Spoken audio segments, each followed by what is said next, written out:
I found out my marriage was over because the apartment was too quiet. No TV. No kettle.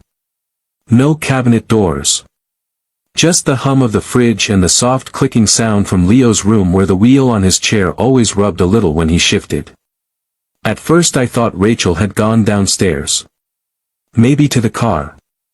Maybe to clear her head after the fight we'd had the night before about bills, about my hours getting cut, about how every week seemed to cost more than the one before it. Then I saw the kitchen table. My wallet drawer was open. The envelope where we kept emergency cash was gone. Her spare charger was gone.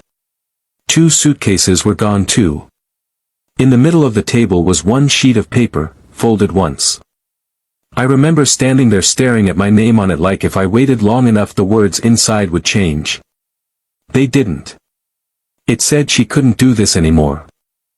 Said she was tired of living like a nurse, tired of being trapped, tired of feeling like every day was already decided before it started. She wrote that Leo was better off with me because I was calmer with him. Then, like that made any of it smaller, she wrote, I need to choose myself for once. No apology. No address. No come find me. Just that. I walked to Leo's room with the note still in my hand. He was awake, sitting half-turned toward the door. 9 years old, skinny arms, huge dark eyes, hair sticking up on one side. He looked from my face to the paper and asked, Mom mad? I should have lied better than I did. I said, she left for a while. He didn't even ask where. That was the part that got me. He just looked down at his blanket and said, very quietly, did I do something bad? That question split me open. I spent the next 2 hours moving like a man whose apartment was filling with water. I called her phone until it went straight to voicemail. I checked the banking app and felt my stomach drop so hard I had to sit down.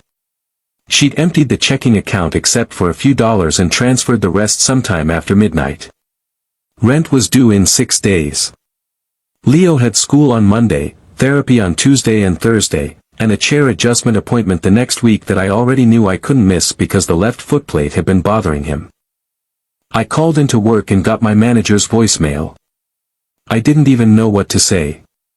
Hi, my wife walked out and left me with a kid I can't leave alone for 10 minutes, so I might lose this job by Friday. By noon I had a legal pad out and was writing the kind of list people make when panic starts dressing itself up as planning. School transport. Meds. Laundry. Groceries. Bath bench. Rent. Call bank. Call her sister. Call landlord. Ask social services what happens if one parent disappears. Ask if there's temporary care. Ask if there's somewhere he can go while I work. I hated myself the second I wrote that last part. But I didn't cross it out. People like to imagine men become noble the second life corners them. I didn't. I was angry. I was scared of everything at once. I was scared of lifting Leo wrong and hurting him. Scared of dropping him in the bathroom. Scared of being late to pickups and appointments. Scared of hearing my boss say the words we both knew were coming. Mostly I was scared that love was not the same thing as being able to do this. That afternoon Leo asked for cereal because it was the one thing I could make without burning. I put the bowl down in front of him and realized I'd forgotten the spoon with the thick grip he used at home. He looked at the metal spoon, then at me, then said, "It's okay. I can try." He said it the way kids say things when they're already trying to make your life easier. His hand shook. Milk splashed onto the tray. He kept saying, "Sorry. Sorry. Sorry," like every drop cost money. I turned away like I was looking for a towel, but really I just needed 1 second to get my face under control. That evening I called one county office, then another, and then a woman with a tired voice explained options to me in words so careful they felt rehearsed. Temporary placement. Respite care. Emergency review. She wasn't cruel. She was practical. She said a child with Leo's needs required stability and structure, and if I couldn't provide that alone, it was better to be honest early. After I hung up, I sat on the edge of my bed in the dark and looked at the wall for I don't know how long. The apartment felt different already. Smaller. Meaner. Like every object in it had been promoted to a problem. The narrow bathroom door.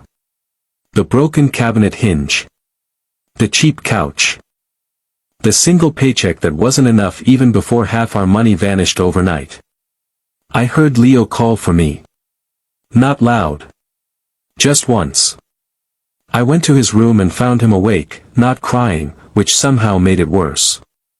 He had dragged his blanket half off and was looking straight at the door like he'd been waiting to see whether I would come back. Dad? Yeah. He swallowed and asked, if I go somewhere else, can I still keep the blue lamp? There are moments when your whole life stops pretending to be complicated and becomes one clean choice. That was mine.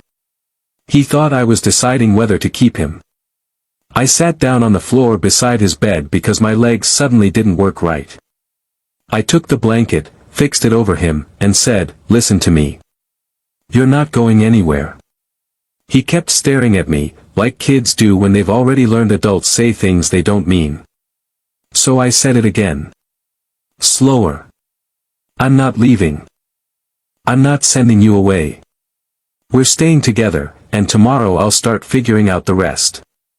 His mouth trembled once. He turned his face toward the wall, but his hand moved across the mattress until it found my sleeve and held on. I sat there until he fell asleep. Then I went back to the kitchen, picked up the legal pad, and tore off the page with every option that ended with me walking away from him. That was the night my old life ended. Not when Rachel left. Not when I read the note. It ended there, in that cheap kitchen, with unpaid rent, an empty bank account, a sleeping boy down the hall, and me realizing I could be furious, broke, exhausted, and still have no real choice at all. By morning I had a new list. Learn the transfers safely. Call the school and explain. Find out which bills can wait. Sell the TV.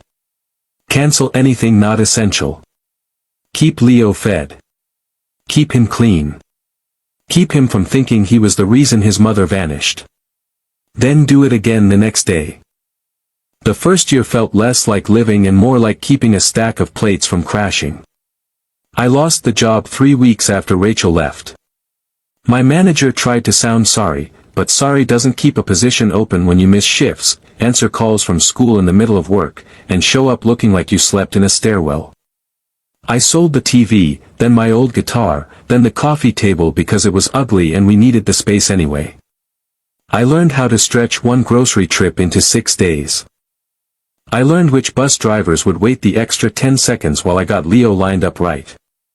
I learned how to transfer him without throwing out my back, though not before I almost did exactly that in the bathroom one freezing morning while he kept saying, I'm okay, through clenched teeth even though he clearly wasn't. Back then he apologized for everything. If I had to wake him early for therapy, sorry. If his chair will caught on the hallway rug, sorry. If I looked tired after carrying him up the building steps because the ramp elevator was broken again, sorry. The worst part was how normal it sounded coming from him. Like he'd already decided the safest way to exist was to take up as little emotional room as possible. At first I was too deep in survival mode to notice the difference between helping him and managing him. I thought in checklists. Morning meds. School bag. Extra clothes. Charger for the speech tablet. Call insurance. Refill prescription. Wash sheets. Reheat soup. Sleep if possible. Repeat. Then one night I made pasta so overcooked it was practically glue, and Leo pushed the bowl away after 2 bites. I said, sharper than I meant to, you need to eat something. He looked down and said, you can save mine for tomorrow. Not I don't like it. Not can I have something else. Just that. Save money. Be easier. Be smaller. I sat down across from him and asked, what do you actually want? He blinked at me like I'd asked him something in another language. For dinner, I said. Not what's easiest. What do you want? He looked suspicious first, then embarrassed, then finally muttered, the crispy potatoes. The ones Mom made bad but you made better one time. It was probably the first real choice I'd asked him in months. So I made the potatoes. Burned the first batch, got the second one right, and he grinned so hard he nearly choked on the first bite. That should have been a tiny moment. It didn't feel tiny. It felt like a door opening in a room I didn't know we still had. After that I started asking more. What shirt do you want for school? Do you want the desk by the window or the wall? Do you hate this haircut or just tolerate it? Who in class annoys you? What app are you always sneaking onto? Turns out Leo had opinions about everything. Strong ones. He hated mushy bananas, loved loud animated movies, thought one of his therapists talked to him like a baby with taxes, and wanted his room painted dark green because blue was for people who give up too early. That line made me laugh so hard I had to sit down. The money stayed bad. I picked up remote support work at night for a small company that paid late and expected miracles. I answered emails while Leo slept. I filled out forms at 2 in the morning with one eye open. There were months when I chose between replacing my shoes and fixing something on his chair, and the chair won every time. But slowly the apartment stopped feeling like a place where something terrible had happened and started feeling like ours. We got better routines. A used transfer board from another parent. Hooks by the door at Leo's height. A folding desk that actually fit his chair. His school fought us on support hours, and for once I didn't back down. I learned names, policies, deadlines. I became the father teachers recognized by voice before I finished saying hello. And Leo changed too. In the beginning he barely spoke around other adults unless spoken to twice. By 11, he had this dry little sense of humor that landed half a second late and hit twice as hard. He started staying after class for computer club because one teacher noticed how fast he learned shortcuts and layout tools. Then he got obsessed with digital drawing. Not childish doodles either. He'd sit with his tablet balanced just right and build these detailed character sketches, city scenes, logos, tiny faces with expressions sharper than most real people I knew. The first time he showed me one and asked, "Does this look like somebody who lies for a living?" I stared at the screen and said, "That is weirdly specific." He shrugged. "It's for a school project." It was absolutely not for a school project, and we both knew it. But that was the shift. He wasn't just getting through the day anymore. He was becoming someone. Funny. Moody. Brilliant with color. Stubborn as hell. Sometimes rude, honestly. And I loved that too, because rude meant safe. Rude meant he no longer thought his whole job was to make everyone comfortable. One afternoon I came into his room and found him arguing over video chat with a boy from school about fonts. Actual raised voices over fonts. Leo turned to me and said, "Tell him Comic Sans is embarrassing." The other kid shouted through the speakers, "Tell your dad he has no design education." I stood there holding a basket of laundry, looking at my son in the middle of a completely normal dumb argument, and something inside me settled for the first time in years. Not because life had become easy. It hadn't. Because he finally looked like a kid with a future instead of a kid waiting to be left. My son was finally finding his voice. If you're rooting for us, please like and subscribe to see how this ends. That night, after he went to sleep, I stopped in his doorway like I always did. His tablet was still on the blanket beside him, screen dark, stylus in his hand. On the monitor by his desk was a logo draft for the school newsletter he'd been asked to help with. His name was typed neatly in the corner. Not mine. Not ours. His. And standing there, dead tired, behind on rent again, shoulders aching from the day, I understood something I should have understood sooner. I wasn't just raising a child who needed care. I was raising a person who was going somewhere. Leo was 13 when Rachel came back, and of course she didn't come back the honest way. No knock at the door. No shaky phone call. No message that started with "I know I don't deserve this." What I got was a formal envelope with my name printed on it and a law office in the corner. I knew what it was before I opened it. You live long enough in survival mode, you develop a physical reaction to official paper. My hands actually went cold. She was petitioning for shared legal authority and scheduled parenting time. Not full custody, at least not yet. She was being smarter than that. The filing painted her as a mother who had gone through a period of instability, had now rebuilt her life, and wanted to re-establish a healthy bond with her child. Stable residence. Steady household income. Marriage. Counseling. Commitment to repair. There were phrases in that paperwork so polished they made me sick. Nowhere in it did she write what actually happened. Nowhere did it say she emptied our account and vanished. Nowhere did it say she left me standing in a kitchen with rent due and a 9-year-old asking if he had done something bad. On paper, she looked good. Better than good. She had a house in the suburbs now. A husband with a business. Photos attached from community events and some school fundraiser she'd apparently helped organize.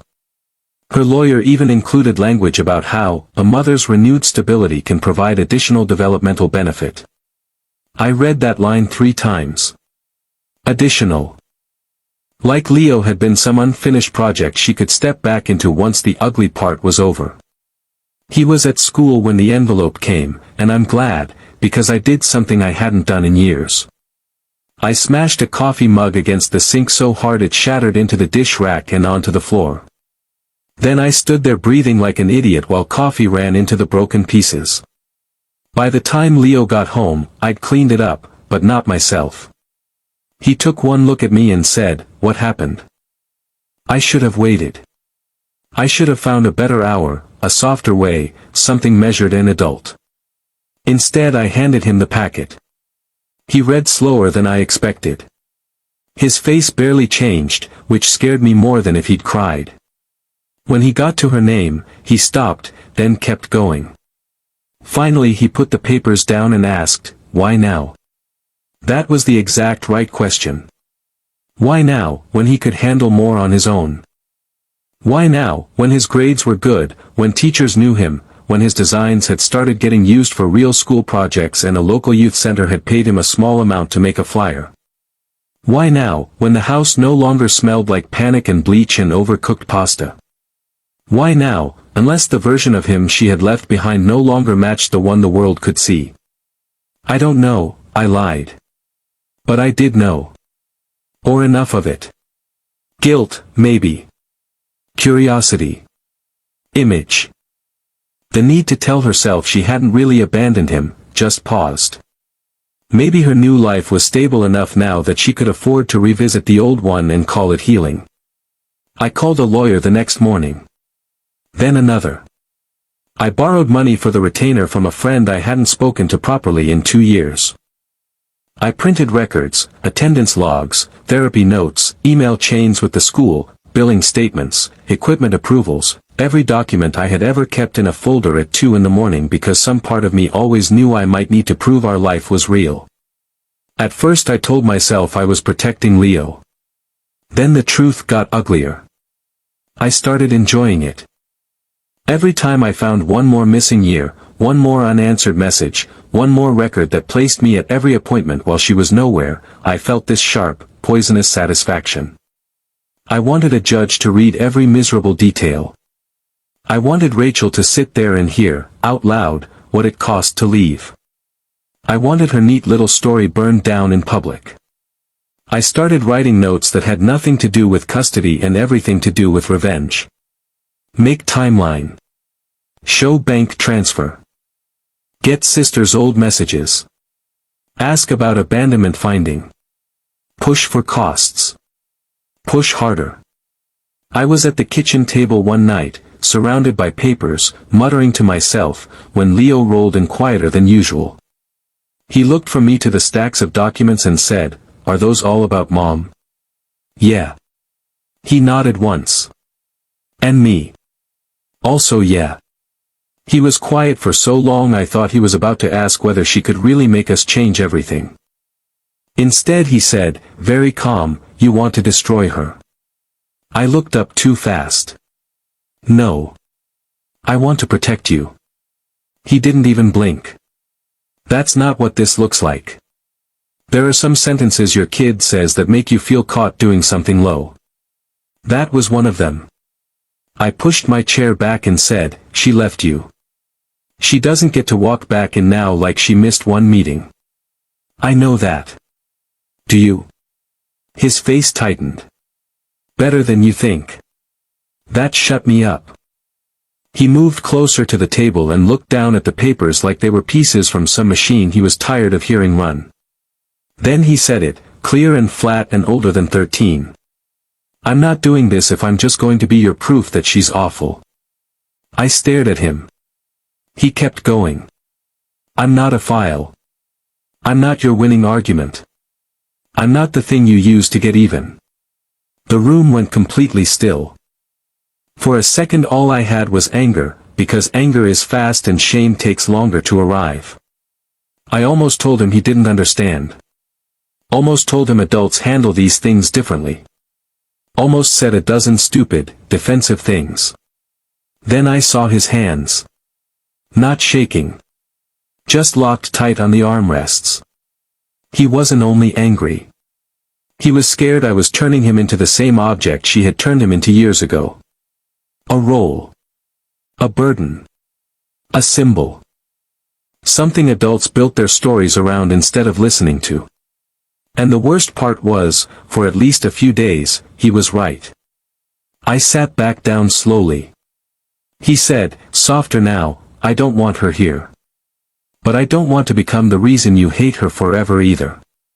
That landed harder than any legal notice ever could.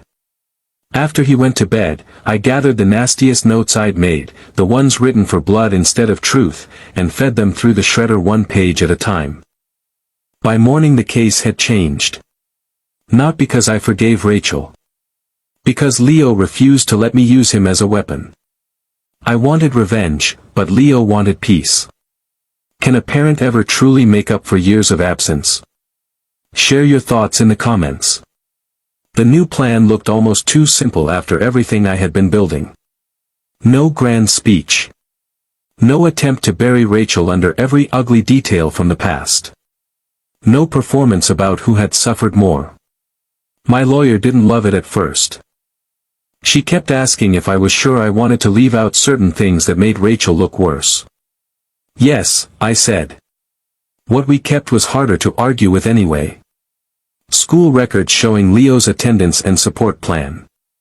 Statements from therapists who had known him for years. Notes from his care coordinator about routines, equipment, appointments, transport, and daily structure. Samples of his design work. Messages from teachers talking about deadlines he met, projects he led, the way other students actually relied on him. And then there was Leo himself. That was the part one was most afraid of. Not because he couldn't speak clearly. He could. He just did it in his own time, with pauses that made impatient people show themselves fast. I was afraid somebody in a nice jacket would look at the chair, the tightness in his hands, the way he sometimes needed a second try to get words out clean, and decide all of that meant he was easier to speak for. They met with him anyway. Privately first, through the proper process. Then later, more formally. By then he was 14 and had developed the kind of calm that made adults lean in. Not because he was timid. Because he didn't waste words. Rachel showed up looking exactly like somebody who had practiced this return in the mirror. Soft blouse. Measured voice. A little sadness placed carefully around the eyes. Her husband sat behind her, steady and respectable. She talked about healing, responsibility, reconnection. About how people can change. About how she wanted the chance to rebuild trust and be part of her child's future. That was the word she used. Part. Like she was applying for access to a program she'd once missed. I won't lie and say seeing her did nothing to me. The second I heard her voice, every ugly night came back with full force. The empty bank account. The busted elevator. Leo saying sorry over spilled milk. All of it. I wanted, for one flashing second, to stand up and say none of you know what she left.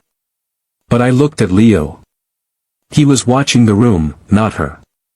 Taking it in. Waiting. So I shut up. When it was his turn, he didn't perform either. That was the miracle of it. He didn't try to sound brave or tragic or unusually wise. He just sounded like himself. He talked about school. About the work he liked. About how he wanted to keep building toward a future in design because it was the first thing that made people look at his ideas before they looked at his chair. He explained his routine at home in clear, practical detail, the same way he would explain a project file. Morning help. Transport. Therapy days. Homework blocks. Rest when he needed it. Space when he didn't. Then someone asked the question everything had really been circling around. What do you want?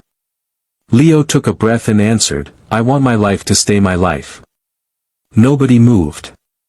He went on. I'm not against people changing. I'm against strangers arriving and acting like they still know me because they knew me once.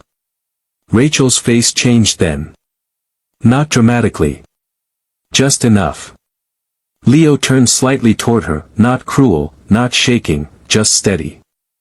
You left when everything was hard.